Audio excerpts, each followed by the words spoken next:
I'm Chris Stiven. I'm one of the co-founders of VigodaVIP and a number of other VIP projects. I have 20 minutes for my presentation, and I'm going to tell you about digital luxury.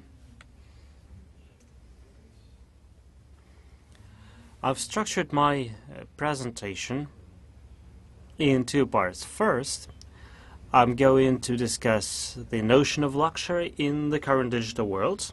And secondly, I'm going to tell about 3 or 4 services that I personally use. Some of them are Europe-based, others are from US or Russia, which in my opinion can be considered real 100% digital luxury.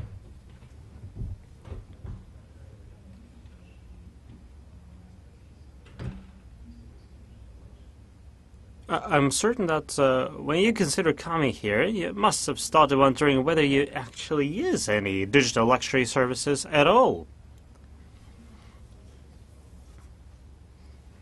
The subject of digital luxury has become probably the most prominent one in the West. When I first was exposed to the internet at Stanford in 1994, the internet has been really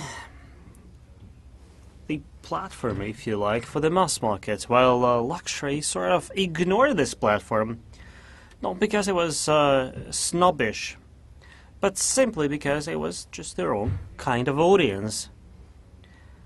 This luxury audience consciously ignored digital technologies simply because usability and pleasure were not there. Customer experience was not there. And therefore, prints, or printed publications, remained the key communication vehicle for that particular audience. 17 years later, 17 years after Yahoo was founded, and you do know that now Yahoo is in agony, but Yahoo was probably the first public success of the internet in the world. Well, then Google sort of took ownership for the word search away from Yahoo. But let me ask this question again. What is luxury? It is a great question because, in fact, there is no standard definition. What kind of associations do we usually have? Like dream, high price, expensive resources, handmade, and so on and so forth. Prestige, if you like.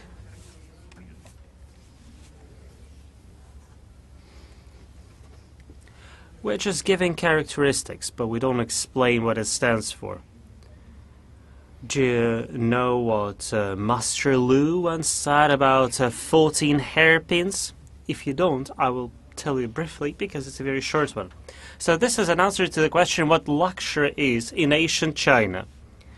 So the idea was to answer this question, what is luxury, by referring to 14 jade hairpins.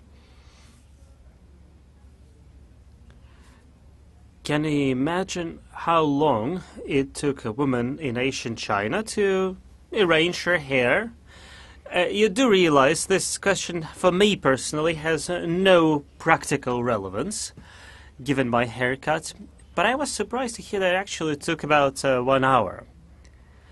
According to the Chinese, luxury is about your ability to observe the rituals. The Chinese believed that if you don't observe the rituals, if you try to cut on the ritual, you end up in poverty.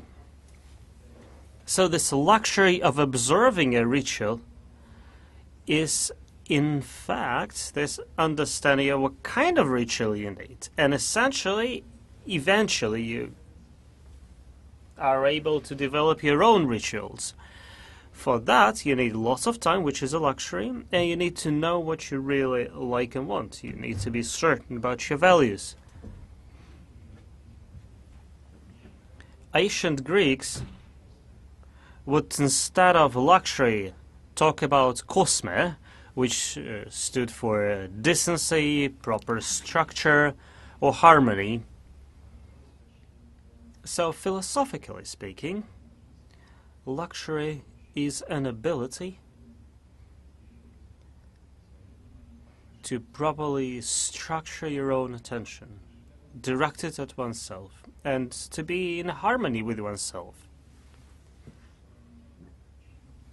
You might feel at this time that it is out of sync with our current understanding of luxury. Interestingly, this whole notion of luxury changed around the 17th or 18th century when bourgeoisie started to dominate over aristocracy, when wealth became overly important and wealth started to acquire a kind of a negative association. That was the time of the Industrial Revolution, when aristocracy lost its power, while the new riches, bourgeoisie, came to power. And luxury back then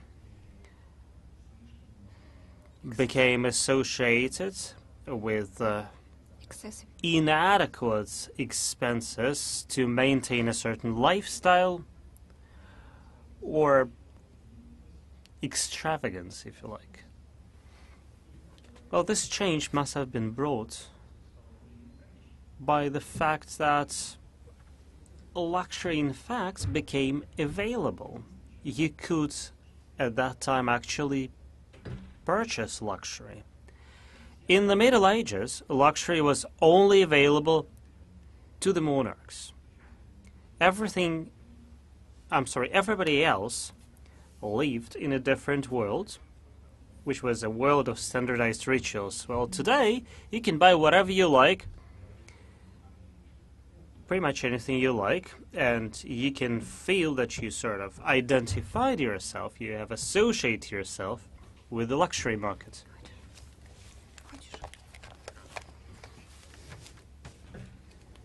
Thank you very much. Now I think it's working. So I think that this story about ancient China, so this story can be viewed by many as not relevant today. Can we see the next slide, please? Have you ever thought about new and old luxury, such notions? You know, actually, luxury is always developing, and in Middle Ages, it was always associated with value which is relevant for the modern world, for the world of the period.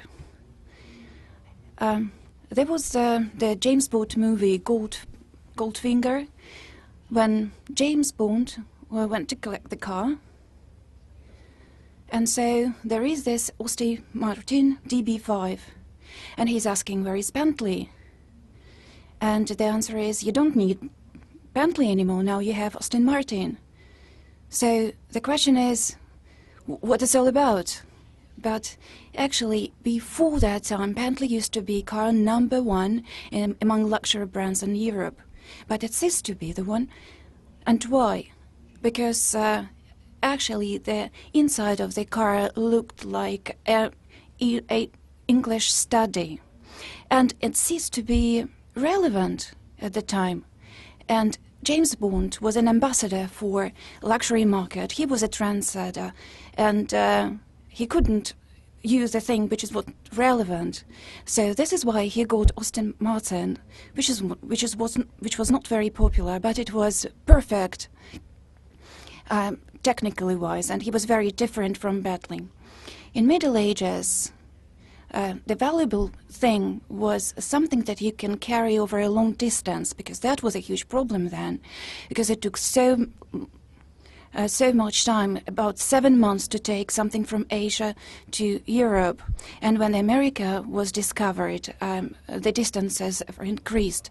So cacao, tea, spices were the luxury products, and as well as tomatoes, exotic vegetables, potatoes.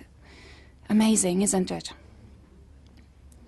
What can be better than tomatoes for lunch? And then lots of people started moving around, and actually women were the only drivers of luxury throughout the history.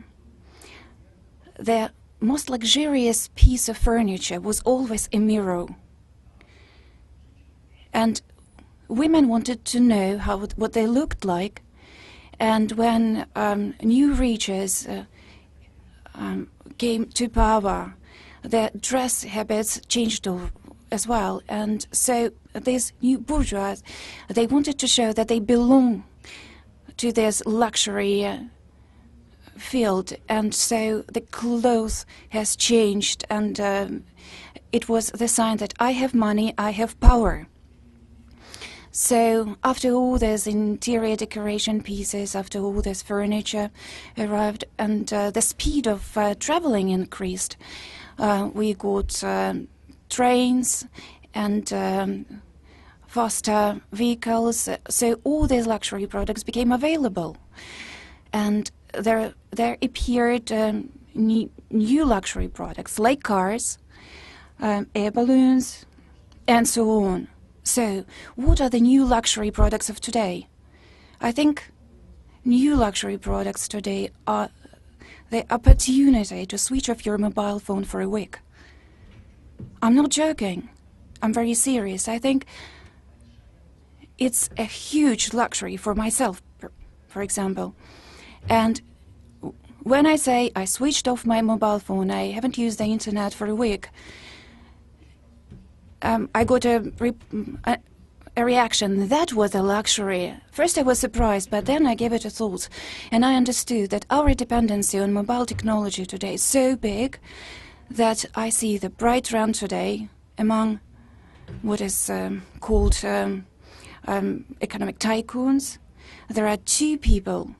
One person who controls email, and the other person who makes calls.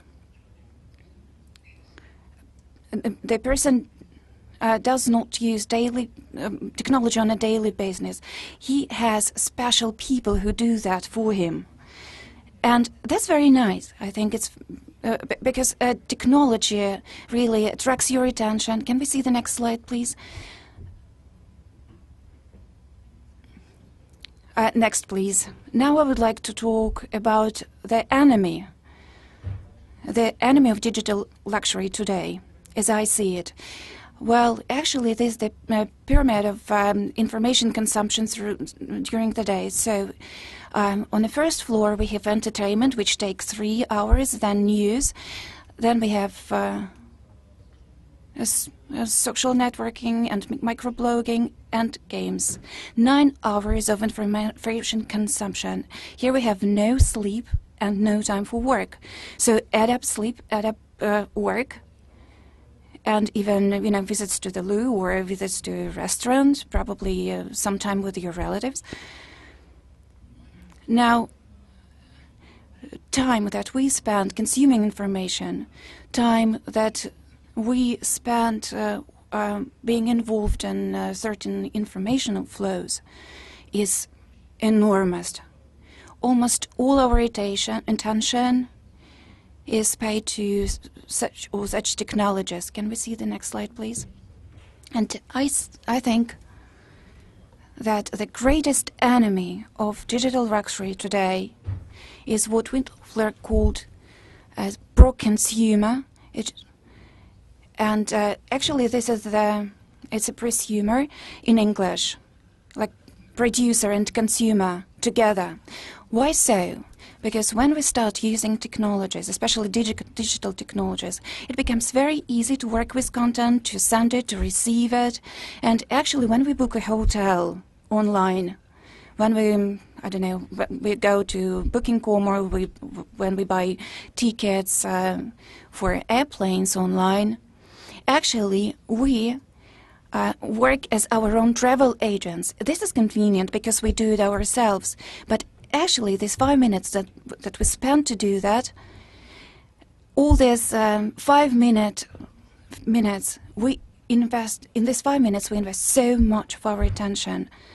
And we spend this time interacting with technology. This is why we have less of free time, and we do not have any time left, any hour left to make our hairstyle using these 14 jade hairpins. We have no time that we can spend with our family, with our relatives, well, with ourselves. And I think that the most important thing about digital luxury is to avoid being a prosumer. So we do not want the consumer to turn into a prosumer, because otherwise people in luxury segment, there will be no people.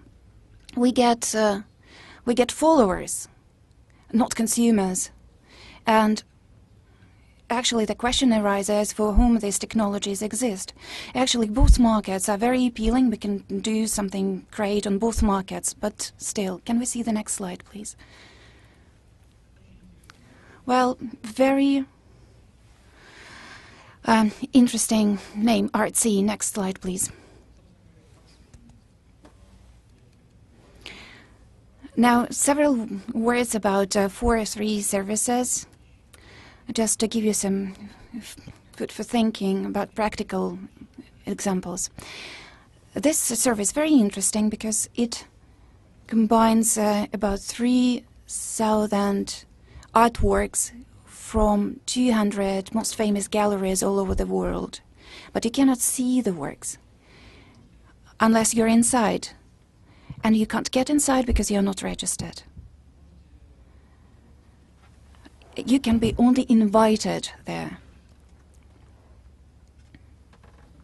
So, while I was working on this presentation, I saw this Andy Warhol picture, which was taken by himself, and it cost $25,000. Please look at the right after the price. You see this option, which is called Viewing My Room, and here on the screen we see all the icons, and the actual size is different. You can actually see how this picture will look like, what this picture will look like on your wall. So this is what this picture looks like on your wall in your bedroom. This is very convenient. So this service is not about selling of modern art. This service is about pleasure that I gain from it. I can see what is present in many galleries all around the world without actually going there. And if I want to buy something, I can inquire information, and of course I can see what it will look like on my bedroom wall, proportion-wise. Isn't it beautiful? I think it's just great. Have you ever seen something like this in an online store? No, because mass market doesn't need this option. Small World Net. These are the monsters.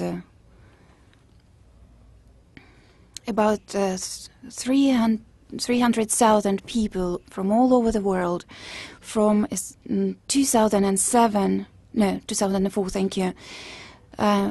Well, in 2004 they were local, and they became global in 2007. It's an amazing story, and what makes it amazing is that actually this is what Facebook could have become if it stayed closed. But Facebook walked its own way and became what it is now. And they wanted to invite people who we call trendsetters, people who travel all around the world all the time, and people who need very fast local networking on their level. And we can't call it a social network. It is not. It is a very interesting, closed service which allows you to get anything from bookings of hotel to special invitations for local events in a city that you visited just once, and where you will be just for 24 hours. And now VigodaVIP, that's a project which is de facto is #1 product in the luxury segment.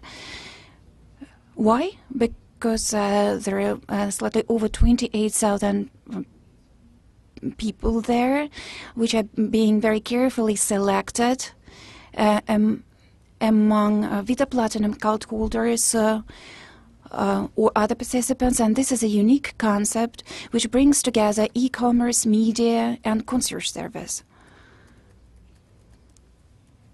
And of course, invite only, just as 2 previous services.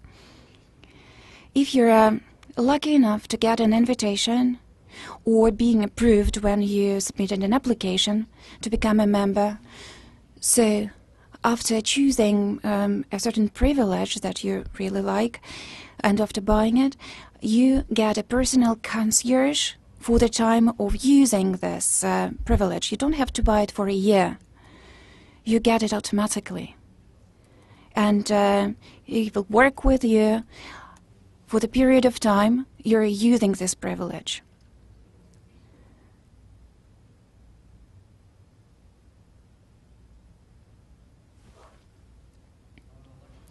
Luxury society.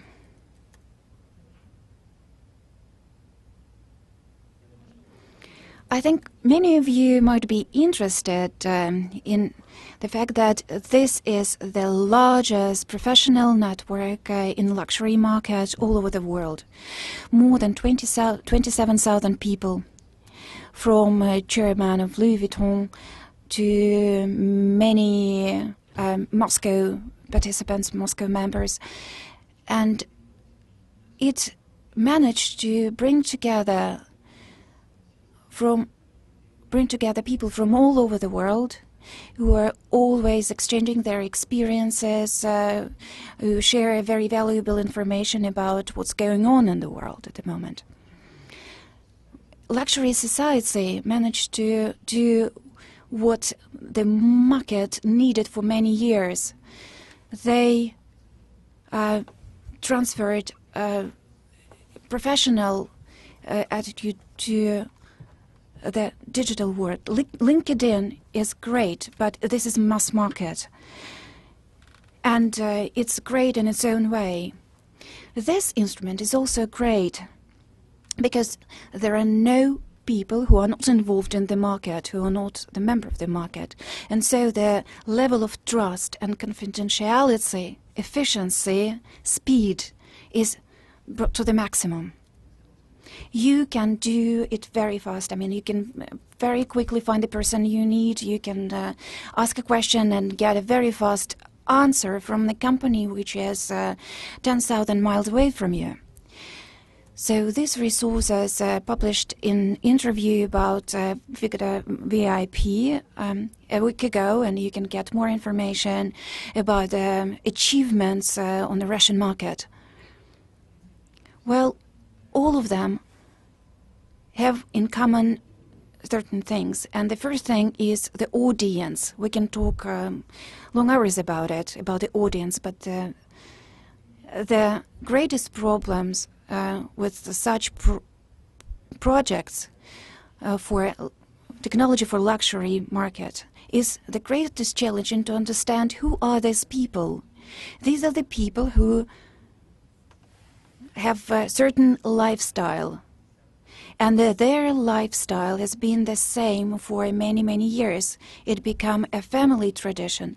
Or are they followers, or are they those who want to seem to belong to the luxury market, wannabes? And they have very different behavioral models. They have different values, they have different incomes, and of course it implies different strategies, price in terms of pricing, marketing, and so on. So I would like, summarizing everything I said, to say that luxury is not about money. Luxury is not about brands. Luxury I think that luxury is defined by every member of the market. We have all different values and goals, and what is good for us, what we see as a ritual for ourselves, the lifestyle that we choose for ourselves is the luxury for us. Because if we see harmony in it, if it makes us happy, if it makes us balanced and harmonious person, I think that this is what luxury means. And Russia is a great emerging market for that, and it's different from European luxury market. First of all, because from 1917 to 1981, we didn't have any legacy. We didn't have any family traditions, so we have no old money. We do not have any grandfathers who drove Bentleys and who gave this Bentley to me, and who gave, to my father, and my father gave this Bentley to me. And that's a great obstacle, and of course it prevents us from developing this market from one generation to the next generation. And of course, now there are money who were earned during the 90s. Of course, we can't call them old money, but anyway, so I think that I gave you an ample impulse to bring you closer to my own understanding of luxury. Probably I gave you a chance to think about the services that I use every day, and I think that these are the great examples of digital luxury in the world. And this is what I mean when luxury products become, when digital product become luxury.